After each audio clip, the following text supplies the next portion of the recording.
नमस्कार, आपका स्वागत है डेली उत्तर प्रदेश में। मैं हूं आपके साथ अदिति। शुरू करेंगे उत्तर प्रदेश की बड़ी खबरों के साथ। पहली खबर बलिया से।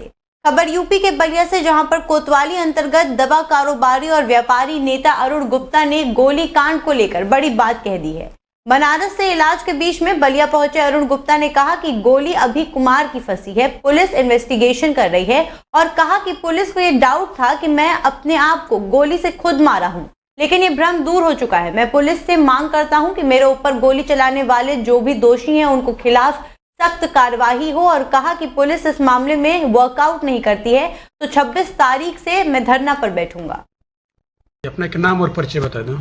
मैं अरुण गुप्ता, जिलाध्यक्ष फेडरेशन ऑफ ऑल इंडिया व्यापार मंडल बलिया। आज अपने घर पे प्रेस वार्ता रखे हैं, क्या मामला है पूरा? ये प्रेस वार्ता मैंने इसलिए रखा है कि व्यापारियों के बीच मैं रहने वाला हूं, और व्यापारियों को मालूम है कि अरुण गुप्ता को 21 तारीख को 8:30 बजे गोली मारी गई।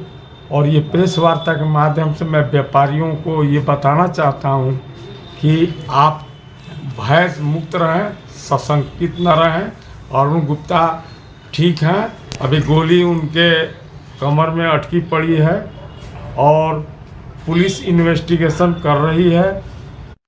अगली खबर महोबा जनपद के चरखारी कोतवाली से, जहां पर जयेंद्र नगर मोहल्ला आज एक हृदय विदारक घटना का गवाह बना, जब निर्माणाधीन मकान पर कार्य कर रहे 35 वर्षीय राजमिस्त्री बबूल पुत्र बबलू लाल की करंट की चपेट में आने से मौत हो गई। हादसा उस वक्त हुआ जब बबलू अपने राजमर्रा के काम पर गया हुआ था और निर्माण स्थल पर महज 2 फीट की ऊंचाई से गुजर रही 11,000 वोल्ट की हाई टेंशन विद्युत लाइन से संपर्क में आ गया। तेज करंट लगते ही वो गंभीर रूप से झुलसकर जमीन पर गिर पड़ा, जबकि परिजनों का कहना है कि जिसके यहाँ काम कर रहे थे उससे मजदूरी के रुपए को लेकर विवाद था। उन्होंने हत्या की शंका जताई है। हादसे के बाद मौजूद मकान मालिक और अन्य मजदूर उसे तत्काल चरखारी सामुदायिक स्वास्थ्य केंद्र लेकर पहुंचे, जहां डॉक्टरों ने उसे मृत घोषित कर दिया। बबूल की असामयिक मौत से परिवार में कोहराम मचा हुआ है। पत्नी और 2 बेटियां और 2 बेटे हेमंत और प्रिंस बेसुध हैं। शोक में डूबे परिजनों ने इस हादसे को सामान्य दुर्घटना मानने से इनकार करते हुए हत्या की आशंका जताई है और मामले की उच्च स्तरीय जांच की मांग की है। सूचना मिलते ही क्षेत्राधिकारी रविकांत गौंड और कोतवाली प्रभारी प्रवीण कुमार मौके पर पहुंचे। उन्होंने घटनास्थल का गहन निरीक्षण किया और शव को पोस्टमार्टम के लिए भेजा। पुलिस ने केस दर्ज कर लिया है और जांच शुरू कर दी है। परिजन उमाशंकर ने आरोप लगाया है कि मृतक का मजदूरी के रुपए को लेकर मकान मालिक से विवाद था, जिसके बाद ये घटना घटी। आरोप है कि उनके साथ अनहोनी हुई है, जिसे दुर्घटना का नाम दिया जा रहा है। परिवार ने निष्पक्ष जांच की मांग की है, जबकि अन्य लोगों ने बताया कि जिस स्थान पर हादसा हुआ वहां से मात्र 2 फीट की ऊंचाई पर खतरनाक 11,000 वोल्ट की विद्युत लाइन गुजर रही थी। मोहल्ले वालों ने कई बार बिजली विभाग से इन तारों को हटाने की मांग भी की, लेकिन विभाग ने लापरवाही दिखाई और कोई ठोस कदम नहीं उठाया। स्थानीय लोग और अधिकारियों ने जब मौके पर तारों की स्थिति देखी तो वो भी हैरान रह गए। ये लापरवाही अब एक मजदूर की जान ले चुकी है। ये घटना न सिर्फ एक दर्दनाक हादसा है, बल्कि विद्युत विभाग की घोर लापरवाही की कहानी भी बयां करती है। कुछ आरोप लगा रहे हैं, क्या कुछ मामला है मैम और क्या कार्रवाई की जा रही है? देखिए, चरखारी थाना क्षेत्र के अंतर्गत ही एक व्यक्ति एक घर में काम कर रहा था एक साइट पे। वहाँ पर ऐसा बताया जा रहा है कि करंट लगने से छत से वो गिर गया और उसकी मृत्यु हो गई।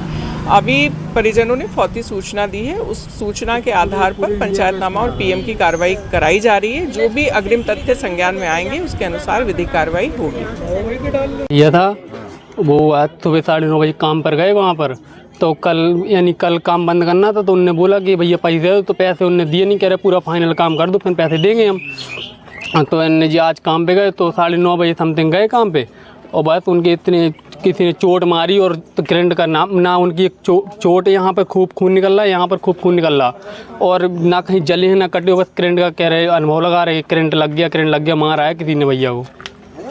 क्या लग रहा है, क्यों मारा, क्या वजह रही होगी, क्या है? अब कल पैसे के मैटर का, कल भैया ने बताया कि पैसे चाहिए, तो वो डायरेक्ट कह रहे पूरा फाइनल काम करो।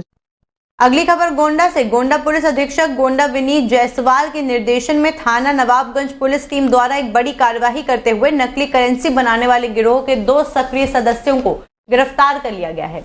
इनके पास से भारी मात्रा में नकली करेंसी और नकली नोट छापने के संबंधित अनेकों उपकरण और एक पिस्टल बरामद किया गया है। इस मौके पर पुलिस अधीक्षक ने कहा कि जनपद में किसी भी प्रकार की आपराधिक गतिविधि को बर्दाश्त नहीं किया जाएगा।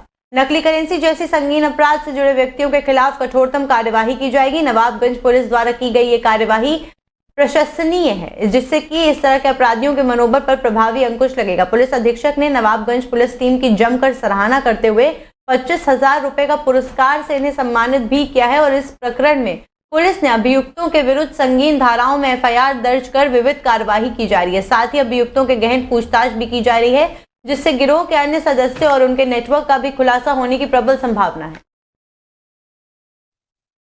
जनपद गोंडा के थाना नवाबगंज पुलिस द्वारा सराहनीय कार्य करते हुए 2 शातिर बदमाशों को गिरफ्तार किया गया है, जिनके द्वारा प्रिंटर आदि अन्य उपकरणों का इस्तेमाल कर नकली करेंसी नोट छापने का काम किया जाता था।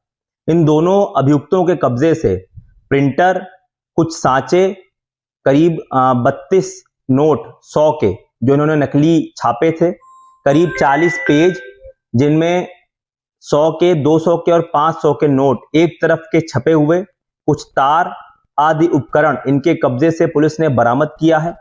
अगली खबर बरेली से। सोशल मीडिया पर पाकिस्तान समर्थक पोस्ट और वीडियो वायरल होने के बाद बरेली में माहौल गर्मा गया है। वायरल कंटेंट में पाकिस्तान जिंदाबाद के नारे और हिंदुस्तान मुर्दाबाद को नारे लगाए गए हैं और कई भड़काऊ बातें भी की गई हैं। मामला सामने आते ही दरोगा हरेंद्र प्रताप ने बिथरी थाने में दोनों युवकों के खिलाफ रिपोर्ट दर्ज कराई और कुछ ही घंटों में दोनों आरोपियों को गिरफ्तार भी कर लिया गया है। मामला बिथरी थैनपुर के टीपी नगर चौकी इलाके का है। सोमवार शाम पुलिस गश्त के दौरान एक विवादित पोस्ट वायरल होने की सूचना मिली। पुलिस के मुताबिक इंस्टाग्राम आईडी से कई बार पोस्ट किया गया था। इसके साथ ही एक युवक की फोटो वायरल हुई, जिसमें वो चाकू जैसा धारदार हथियार दिखाते हुए कह रहा है, कुछ देर की खामोशी है फिर शोर आएगा, पहले कुत्ते भौंक रहे हैं, इनका जुबान काट लो। इतना ही नहीं, एक अन्य इंस्टाग्राम अकाउंट से स्टाइलिश अंदाज में एक वीडियो शेयर किया गया है, जिसमें एक युवक कह रहा है, जिस दिन हम मस्ती में निकल आएंगे सैकड़ों की हस्ती में निकल आएंगे, जितने मुखबिर हैं सब हमारे बस्ती में निकल आएंगे। इन पोस्टों के वायरल होते ही हिंदू समुदाय में आक्रोश फैल गया। सोशल मीडिया पर तरह तरह की प्रतिक्रियाएं आने लगी। कुछ लोगों ने आरोपियों पर कार्यवाही की मांग की तो कई यूजर्स ने गुस्से में ट्वीट और पोस्ट शेयर करना शुरू कर दिया। आरोपियों की पहचान बिथरी चैनपुर के सदरपुर लश्करीगंज निवासी शाहपुत्र अली शाह और इरफान उर्फ अतराज पुत्र मुख्तर शाह के रूप में हुई है। पुलिस ने युवकों की लोकेशन ट्रेस करके उन्हें गिरफ्तार कर लिया और पुलिस का कहना है कि वायरल कंटेंट से इलाके की फिजा बिगड़ सकती है, लेकिन समय रहते मामले को पकड़ लिया गया है। इस मामले में दोषियों के खिलाफ कड़ी कार्यवाही की जाएगी। फिलहाल बरेली पुलिस अलर्ट मोड पर है और सोशल मीडिया पर लगातार निगरानी रख रही है। दिनांक 23/5/2025 को थाना बिथरी चैनपुर पुलिस के द्वारा वाजिद शाह व इरफान उर्फ अमरताज को सोशल साइट्स पर देश विरोधी टिप्पणी करने के कारण हिरासत में लेकर अभियोग पंजीकृत कर नियमानुसार अग्रिम कार्यवाही की जा रही है। दिनांक 23/5/2025 को थाना बिथरी चैनपुर पुलिस के द्वारा वाजिद शाह व इरफान उर्फ अमरताज को सोशल साइट्स पर देश विरोधी टिप्पणी करने के कारण हिरासत में लेकर अभियोग पंजीकृत कर नियमानुसार अग्रिम। अगली खबर अमेठी से। सिंदूर के सम्मान में जगदीशपुर की जनता मैदान में जगदीशपुर के बीजेपी विधायक सुरेश पासी के साथ सैकड़ों लोगों ने शौर्य तिरंगा यात्रा निकाली। भारतीय सेना के पराक्रम और शौर्य को लेकर बीजेपी के कार्यकर्ताओं ने हाथों में तिरंगा लेकर शौर्य यात्रा निकाली। बीजेपी विधायक सुरेश पासी ने कहा कि प्रधानमंत्री और देश की सेना को हम जगदीशपुर के लोग धन्यवाद देते हैं, जो सिंदूर का बदला लेते हुए पाकिस्तान के आतंकवादियों के ठिकानों को नस्ताबूद कर दिया। उन लोगों ने हम लोग जवाब देना चाहते हैं, जनता है, भारत की तरफ जो भी आंख उठाकर देखेगा भारत उसे उसी तरीके से जवाब देने का काम करेगा। जिले में आज जगदीशपुर और तिलोई में निकाली हुई शौर्य तिरंगा यात्रा है। पाकिस्तान के कायर आतंकवादियों ने जो पहलगांव पर हमारे देश के नागरिकों पर हमला किया था, इसके लिए हमारे देश के यशस्वी प्रधानमंत्री नरेंद्र भाई मोदी जी ने ऑपरेशन सिंदूर चलाया था, जिससे आतंकवादियों के 9 कैंप जो थे उनको तबाह करने का काम किया था। उसमें कर्नल सोफिया और कर्नल बोमका सिंह जी ने सहभागिता निभाई। उनको जगदीशपुर विधानसभा की तरफ से बहुत बहुत धन्यवाद। अगली खबर बलिया से। बलिया थाना नरही पुलिस ने अवैध अंग्रेजी शराब की तस्करी के खिलाफ की है कार्यवाही। पुलिस ने 2 अलग अलग वाहनों से कुल 43 पेटी अवैध अंग्रेजी शराब बरामद की है। इनमें से एक स्कॉर्पियो गाड़ी में 40 पेटी और एक ब्रेजा गाड़ी में 43 पेटी शराब मिली है। दोनों वाहनों के चालकों को गिरफ्तार कर लिया गया है, जो बिहार राज्य के निवासी हैं। इस कार्यवाही के बाद पुलिस आगे की जांच में जुट गई है, जिसमें पता लगाने की कोशिश की जा रही है कि ये शराब कहां से लाई गई थी और इसे कहां सप्लाई किया जा रहा है। बलिया पुलिस की इस कार्यवाही से क्षेत्र में अवैध शराब की तस्करी पर अंकुश लगने में मदद मिल सकती है।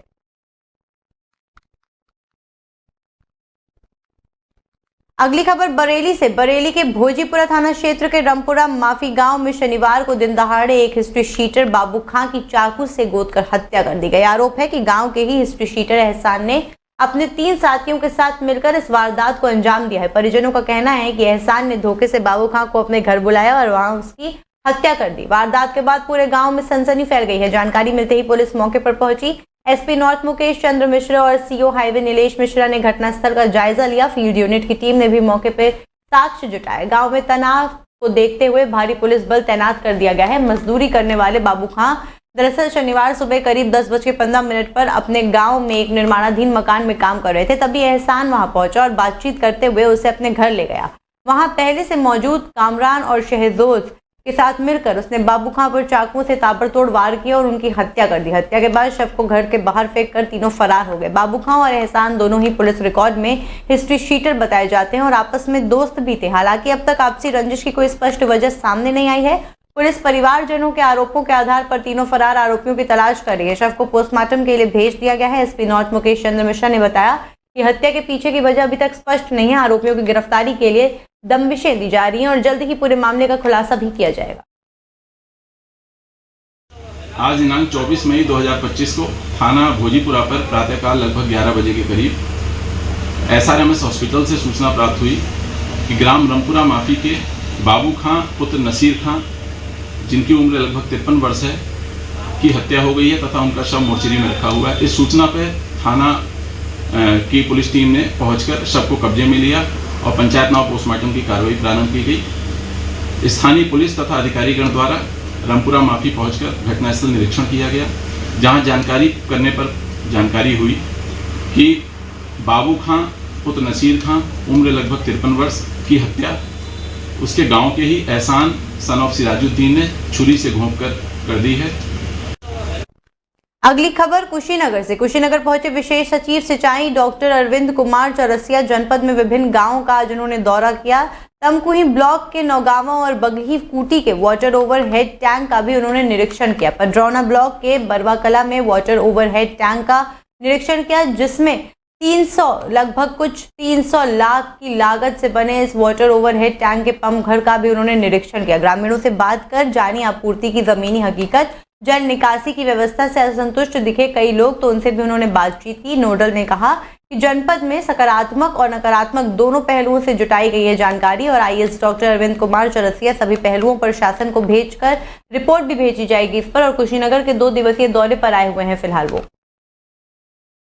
देखिए, जनपद में अलग अलग तरह की स्थितियां हैं, परिस्थितियां हैं, उनका आकलन किया है, लोगों से फीडबैक लिया है, उनके घरों पे जाके लिया है। कई जगह अभी प्रोग्रेस में, कई जगह पे कुछ समस्याएं हैं जिनका निदान होना जरूरी है और कई जगह अच्छा भी है। तो अभी मिक्स्ड है, अभी हम और इसमें अभी और भी जांच करेंगे और जैसा भी निष्कर्ष होगा वो शासन को अवगत कराएंगे। देखिए, ये ग्राउंड रियलिटी के लिए ही हम रैंडम गाँव कर रहे हैं, आपके मौके पे नहीं, हम रैंडम गाँव देखेंगे और भी गाँव देखेंगे। अगली खबर अमेठी से। शासन द्वारा नामित नोडल अधिकारी विशेष सचिव सी इंदुमती आज अमेठी पहुंची। अमेठी में आज नोडल अधिकारी ने सिंहपुर और गौरीगंज में सरकार द्वारा संचालित लाखों रुपए के निर्माणदायी विभिन्न परियोजनाओं का स्थायी निरीक्षण भी किया। सी इंदुमती सिंह ने जिले का भ्रमण कर ग्रामीण पेयजल का निरीक्षण किया। सिंहपुर के अरोहरा भवानी में 209 लोगों के घर पहुंचे नल। इंदुमती ने मौजूद ग्रामीणों से वार्ता की और सरकार द्वारा संचालित विभिन्न योजनाओं के बारे में भी जानकारी ली। उन्होंने अस्थायी और वृहद गौशालाओं का भी निरीक्षण किया। निरीक्षण के बाद विशेष सचिव सी इंदुमती गौरीगंज पहुंची, जहां पर निर्माणाधीन पुलिस लाइन और जिला कारागार का भी उन्होंने निरीक्षण किया। निरीक्षण के दौरान उन्होंने निर्माणदायी संस्था के ठेकेदार से निर्माण के दौरान लग रही सामग्रियों के बारे में भी जानकारी ली और निरीक्षण के दौरान CDO और SP संबंधित अधिकारी भी वहां पर मौजूद रहे।